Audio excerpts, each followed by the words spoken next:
So on April 20th, 2026, Jamieson Greer flew to Mexico City, walked into the National Palace, sat down with President Claudia Sheinbaum, and said something that no senior American trade official has said about any foreign head of government in the 15 months of this trade war. He thanked her, not diplomatically, not in the hedged reciprocal language of a joint communiqué designed to obscure more than it reveals. He thanked her by name in a formal written statement published by the Office of the United States Trade Representative, for her gracious welcome and for her strong leadership in expanding U.S.-Mexico bilateral cooperation. Strong leadership. The same week that the Deputy U.S. Trade Representative told the Council on Foreign Relations there was not a grown-up in charge in Canada. Strong leadership. The same month that the Commerce Secretary went to a public conference and said Canada sucks. Strong leadership. Applied to one of the two leaders of the two countries Washington had spent 15 months tariffing, threatening, and publicly insulting, and not applied to the other one. The asymmetry is not accidental. It is the strategy.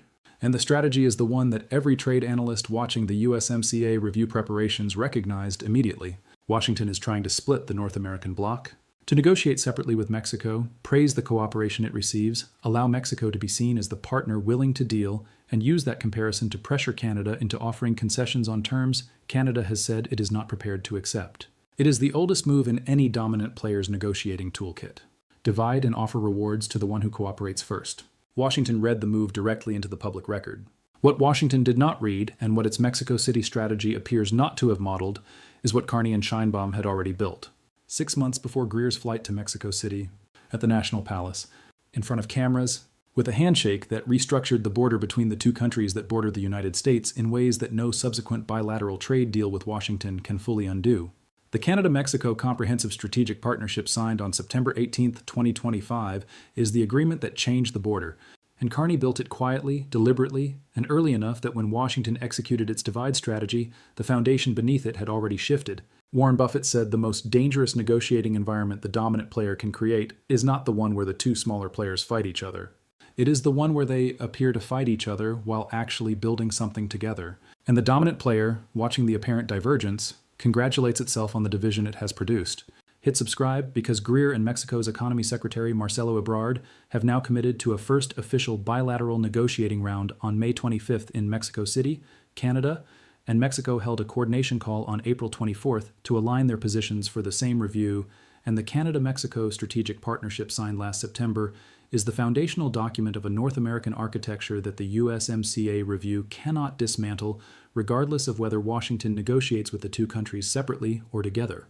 Let me take you through what Greer was actually describing when he praised Mexico's strong leadership, because understanding what Mexico did to earn that praise tells you exactly what Washington is trying to purchase and what it does not yet understand about the price. Mexico's approach to the trade war has been described by analysts at the Chicago Council on Global Affairs as a clear-the-decks strategy. The decks being cleared are Mexico's accumulated frictions with Washington across a list of issues that the Trump administration had been using as justification for tariffs, threatened tariffs, and aggressive bilateral pressure since February of 2025. Seasonal produce exports from Mexican farms that compete with Florida and California growers. Energy policy reform, specifically Mexico's management of the state energy sector in ways that conflicted with American investment interests. Customs regulations and enforcement, labor law compliance, a condition embedded in the USMCA that the United States has been using as a pressure mechanism since the agreement took effect. Foreign investment screening, particularly Mexico's treatment of American companies in sectors the Mexican government had been renationalizing, and the joint cooperation on immigration and fentanyl interdiction that Washington had been demanding since the first day of Trump's second term. Mexico addressed each of these, one by one, systematically, quietly, over 15 months of intensive engagement with Washington that the Atlantic Council described as fluid, regular dialogue. In December of 2025, Sheinbaum announced the approval of tariffs of up to 50% on hundreds of Chinese goods, including steel, automobiles, textiles, apparel, and footwear. An explicit alignment with Washington's position on Chinese market access and Chinese manufacturing overcapacity, announced by a Mexican president whose predecessor had been far more cautious about antagonizing Beijing. On January 1st of 2026, Mexico implemented changes to its ley aduanera, its customs law, that enhanced enforcement mechanisms and authorized harsh penalties for violators, addressing directly the American concern that Mexican customs had been a conduit for goods the United States wanted to restrict. Greer went to Mexico City with a prepared statement that praised this cooperation. His joint statement with Economy Secretary Ebrard directed both governments' technical teams to continue discussions on economic security, complementary trade actions, strengthened rules of origin for key industrial goods, collaboration on critical minerals, and resolution of outstanding bilateral trade irritants. He committed to a first official bilateral negotiating round for the USMCA review the week of May 25th in Mexico City. And he told Mexican private sector leaders at a separate meeting during the same trip that even successful USMCA talks would likely not lead to the elimination of all tariffs on steel, aluminum, and automotive goods, which remain in place under Section 232 for national security reasons. Mexico was praised, Mexico was given a negotiating date, and Mexico was told simultaneously that the tariffs stay regardless of how the negotiation goes. This is the position Mexico is in when Washington executes the divide strategy. It has made significant concessions across multiple policy domains. It has received praise from the U.S. Trade Representative and a formal bilateral negotiating schedule. And it has been told that the tariffs on its most important exported goods will remain because they are justified by national security rather than trade policy and are therefore outside the scope of what the USMCA review can address. Ebrard confirmed this to journalists after the Greer meetings. He said the best hope is to negotiate reducing the tariffs as much as possible during the upcoming talks. Not eliminating, reducing as much as possible. And this is the point at which the Mexico City strategy produces the dynamic Washington did not model. Because Mexico, having done everything Washington asked, having cleared the decks, having implemented tariffs on Chinese goods, having strengthened its customs law, having cooperated on fentanyl and immigration and labor enforcement, is now sitting in front of a bilateral negotiating table on which the tariffs on its most important industries are not on the menu. And simultaneously, Mexico's most important bilateral trade partner, its most important source of foreign direct investment after the United States, the country that in 2024 sent only 3% of its exports to Canada, but that has been building the infrastructure of an alternative relationship at the speed and ambition that 15 months of American pressure makes necessary, is calling from Ottawa. And the call is being answered. The September 18, 2025 meeting between Carney and Sheinbaum at the National Palace in Mexico City is the event that neither Washington's strategy nor most of the media coverage of the bilateral divide has been adequately weighted.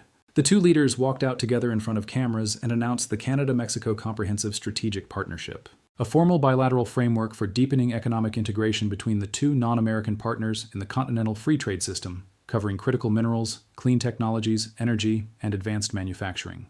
The strategic partnership is not a free trade agreement. Canada and Mexico already have preferential access to each other's markets through the USMCA. The strategic partnership is something architecturally different. It is the framework through which the bilateral relationship between the two countries can be developed and deepened independent of whatever the USMCA review produces. It is the agreement that ensures that even if Washington splits the USMCA into two separate bilateral deals, even if it negotiates separately with Mexico on different terms than it negotiates with Canada, even if the trilateral framework that has governed North American trade since 1994 is restructured or weakened or subjected to serial annual reviews that create permanent uncertainty, Canada and Mexico have a direct bilateral relationship whose framework does not depend on American participation to remain operational. The border that changed is not the one between the United States and Canada or the United States and Mexico. The border that changed is the one between Canada and Mexico, the one that barely registered as a strategic priority for either country before September 2025, and that is now the foundation of a bilateral architecture designed to function in any scenario the USMCA review produces. Warren Buffett has watched the dynamics of three-party negotiations across 7 decades and has identified one consistent structural principle that every dominant party in a trilateral negotiation eventually violates. He says three-party negotiations are not bilateral negotiations with a third observer. They are fundamentally different structures because in a three-party negotiation, the relationship between the two smaller parties is as strategically significant as the relationship either has with the dominant party. A dominant player who focuses entirely on its bilateral relationships with each of the two smaller parties and neglects to model the relationship between the smaller parties has made the foundational analytical error of the negotiation. He said in every three-party commercial dispute he had ever observed, the dominant party's leverage over the smaller parties was inversely proportional to the strength of the relationship between the smaller parties. When the two smaller parties have no relationship, each can be pressured independently without consequence because they cannot coordinate a response. When the two smaller parties have a deep relationship, pressure on one generates a coordinated response from both. And the September 2025 Strategic Partnership is the document that converted the Canada-Mexico relationship from the first type to the second. Before September 2025, Washington could reasonably model Canada and Mexico as independent actors whose calculations about USMCA were driven entirely by their respective bilateral relationships with the United States. After September 2025, that model is wrong, and strategic errors built on wrong models compound. The February 2026 meeting in Mexico City is the operational expression of that compound. More than 400 private sector companies from Canada and Mexico gathered in the Mexican capital to launch a new bilateral initiative to deepen economic ties. Not government representatives doing diplomatic ceremony. 400 companies making commercial relationships, exchanging supply chain data, identifying sourcing opportunities and investment platforms, and manufacturing partnerships that do not root through American territory, American financial systems, or American regulatory jurisdiction. 400 companies from two countries that send only 3% of their exports to each other directly, but that have discovered in 15 months of shared American tariff pressure that the mutual interest in deepening that 3% is growing at the same rate as their mutual interest in not being exclusively dependent on the American market. Mexican Economy Secretary Ebrard announced the initiative at the meeting following a conversation with Dominic LeBlanc, Canada's minister responsible for Canada-US trade and the Canadian economy. The discussion centered on strengthening bilateral economic ties at a moment of uncertainty in North America.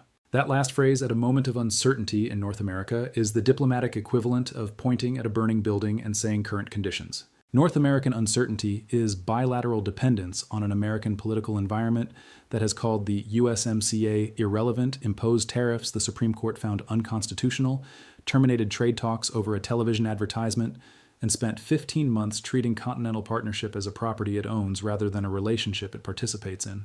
The USMCA's own arithmetic makes the Canada-Mexico bilateral deepening more consequential than the 3% trade share would suggest. The Wilson Center's analysis of the bilateral initiative framed it precisely. Canada and the United States have been in the USMCA together. Mexico and the United States have been in the USMCA together. But Canada and Mexico have not built a direct bilateral economic relationship commensurate with their shared participation in a $30 trillion continental trading system. The agreement has functioned as a stable platform, and U.S. market access was secure, until it was not. And the moment U.S. market access became uncertain for both countries simultaneously, the value of the direct bilateral relationship between the two countries that are not the United States increased in proportion to that uncertainty. If Canada can source critical minerals inputs from Mexico, if Mexico can source precision-manufactured components from Canadian factories whose American export market has been disrupted by tariffs, if both countries can align on regulatory standards for clean technology and advanced manufacturing that allow their supply chains to function smoothly, regardless of what the USMCA review produces, then the continental production system that Washington is trying to restructure to its advantage is being simultaneously restructured from below, from the bilateral relationship that neither country had fully developed because the American market made full development unnecessary. Washington is negotiating the top of the continental architecture. Carney and Sheinbaum are building the foundation. The specific areas of Canada-Mexico strategic cooperation that the September 2025 partnership identified and the February 2026 business summit advanced are not random. Critical minerals, clean technologies, energy, advanced manufacturing. These are precisely the sectors where American trade policy has created the most acute supply chain disruption and where the two non-American partners have complementary advantages. Mexico has the geography, the manufacturing workforce, and the supply chain infrastructure of a country that assembles significant percentages of the components that go into North American automotive, electronics, and medical device production. Canada has the raw materials, the hydroelectric power, the mining capacity, and the processing expertise of a country that supplies the critical inputs on which that manufacturing depends. A Canada-Mexico supply chain that routes critical minerals north to Canadian processing and south to Mexican manufacturing, that sources clean electricity from Canadian hydropower for Mexican industrial facilities, that coordinates on the semiconductor-adjacent manufacturing that both countries' bilateral trade with Asian partners makes accessible, is not a theoretical aspiration. It is the commercial logic of the 400 companies that met in February and the two governments that signed the framework in September. And it is the architecture that makes the USMCA review less existential for both countries than Washington has calculated it should be. Because here is the number that Washington's divide strategy has not fully incorporated into its bilateral Mexico negotiation. Mexico sends more than 80% of its goods exports to the United States. Canada sends approximately 71% of its goods exports to the United States. Both countries are deeply exposed to the American market. And both countries have been told by Greer, in different conversations, in different registers, that the tariffs on their most important goods are staying regardless of the review's outcome. Greer told Mexican private sector leaders directly that the Section 232 tariffs on their steel and automotive goods would remain for national security reasons. He told the Canadian government that the president is not going back to the old situation where there were no tariffs on foreign goods. Both countries, informed by the same trade representative that the price of the American market has permanently changed. And both countries, separately negotiating their bilateral relationship with Washington while simultaneously deepening their bilateral relationship with each other. The coordination call that Carney requested and that he and Sheinbaum held on April 24th, 2 weeks before the May 25th Mexico-U.S. bilateral negotiating round begins, is the operational expression of the strategic partnership. Close coordination to address shared economic priorities and challenges. The phrase in the Prime Minister's office readout that every trade reporter translated immediately into plain language. We talked about how to negotiate with Washington in a way that does not allow Washington to use concessions from one of us as pressure on the other. Greer is aware of this. His own comments at the Atlantic Council in December 2025 demonstrated a sophisticated understanding of the trilateral dynamic and of the strategic logic of bilateralism. He said the economic relationship with Canada is very different from the economic relationship with Mexico. The labor situation is different. The import-export profile is different. The rule of law is different. So it makes sense to talk about things separately with Canada and Mexico. He said he had not had a meeting that year where he sat with both Canada and Mexico in the same room and discussed the USMCA. Separate conversations. Different registers, Mexico receiving praise and a negotiating date, Canada receiving a comment about the absence of grown-ups in charge. The strategy is visible in the treatment differential, and the treatment differential is the instrument. If Canada sees Mexico being praised, being given negotiating dates, being treated as a cooperative partner while Canada is being called ungrown up and suckish, Canada might calculate that the cost of continuing to hold its position is social and diplomatic isolation within the trilateral framework it needs to preserve. That is the intended effect of the asymmetric treatment. The problem is that Carney spent his entire career as a central banker modeling the second-order effects of institutional signals. And the second-order effect of Washington's differential treatment of Canada and Mexico is not Canadian capitulation. It is Canadian investment in the bilateral relationship with Mexico that makes Canadian capitulation less necessary. Every week, Washington praises Sheinbaum and dismisses Carney. The Canada-Mexico strategic partnership becomes more valuable to both parties and less dependent on American endorsement to function. The trilateral architecture itself is the frame through which both countries must navigate toward July 1st. The USMCA review is not a standard trade negotiation in which two parties sit and haggle over tariff schedules. It is a statutory process embedded in Article 34.7 of the agreement, which requires the three governments to jointly review the agreement's operation and, if they find it satisfactory, to reaffirm it for another 16 years. If they do not reaffirm, the agreement continues on a year-by-year basis under annual reviews that create the prolonged uncertainty that Jeffries has described as lowering conviction of businesses and investors across the North American market. The Council on Foreign Relations analysis published on May 4, 2026 by James Lindsay identified 4 observations that frame what the review will and will not produce. The parties are unlikely to reach consensus by July 1st. The agreement will likely not screech to a halt overnight, even without consensus. Annual reviews are the probable outcome of a failed reaffirmation. And the trilateral nature of the review means that issues best addressed with all three countries at the table, including critical minerals and rules of origin for non-automotive industrial goods, will require exactly the kind of coordination that Canada and Mexico's April 24th call was designed to establish. The three-party table that Greer said he was avoiding by talking to each country separately is the table that the statutory review process mandates. And the two countries that have been building their bilateral relationship in advance of that mandatory table are the two that will arrive at it with a shared position rather than two independent ones. Warren Buffett said something about the specific dynamics of trilateral negotiations that captures the full strategic picture of what the Carney-Sheinbaum partnership has produced and what Washington's bilateral approach has missed. He said in any three-party negotiation, the dominant party's goal is always to ensure that the two smaller parties negotiate with it on terms the dominant party sets, separately, in sequence, without the benefit of knowing what the other smaller party has agreed to. The dominant party does not want the two smaller parties to know each other's positions because knowledge of each other's positions allows coordination, and coordination converts two independent negotiations into one. He said in every successful three-party negotiation he had ever observed on the dominant party's terms, the dominant party had achieved separation before the process began, not during it. The dominant party in this case attempted separation 17 months into a process in which the two smaller parties had already begun building their bilateral relationship, and by the time separation was attempted, the Canada-Mexico strategic partnership was already signed, The 400 companies had already met in Mexico City, Carney and Sheinbaum had already pledged close coordination, and the Comprehensive Strategic Partnership was already the operational framework for the bilateral side of the trilateral negotiation. 17 months too late is not a timing error. It is a strategic failure that cannot be corrected by a single trip to the National Palace. So here is where we stand today, the 8th of May 2026, 54 days before the USMCA statutory review deadline. On September 18, 2025, Carney and Sheinbaum met at the National Palace in Mexico City and signed the Canada-Mexico Comprehensive Strategic Partnership, establishing a bilateral framework for cooperation in critical minerals, clean technologies, energy, and advanced manufacturing. In February 2026, more than 400 companies from both countries met in Mexico City to launch a bilateral initiative to deepen economic ties. On April 20, 2026, Greer flew to Mexico City, met with Sheinbaum, praised her strong leadership, and committed to a first official bilateral USMCA negotiating round the week of May 25th in Mexico City. On April 24, 2026, Carney requested and held a bilateral coordination call with Sheinbaum.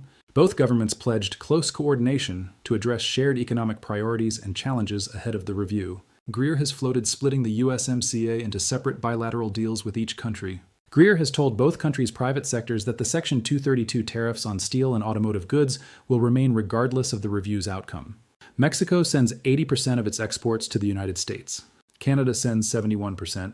Both countries have been simultaneously told their tariffs are staying.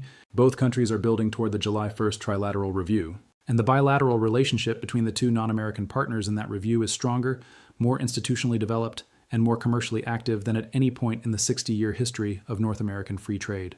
Can Washington split the Canada-Mexico bloc when both governments have a signed strategic partnership, a bilateral business forum of 400 companies, and a formal coordination call mechanism that predates the bilateral negotiating round that Washington has scheduled with Mexico for May 25th? Can Greer praise Sheinbaum's strong leadership while simultaneously telling the Canadian government there is no grown-up in charge in Ottawa, and expect that the comparison will produce Canadian concessions rather than Canadian investment in the alternative relationship that the comparison makes more valuable? Can the USMCA's statutory trilateral review, which mandates all three governments at the same table for the specific issues that Greer himself has identified as requiring trilateral treatment, including critical minerals and extended rules of origin, be resolved through bilateral tracks that exclude the coordination agreement Carney and Sheinbaum signed in September?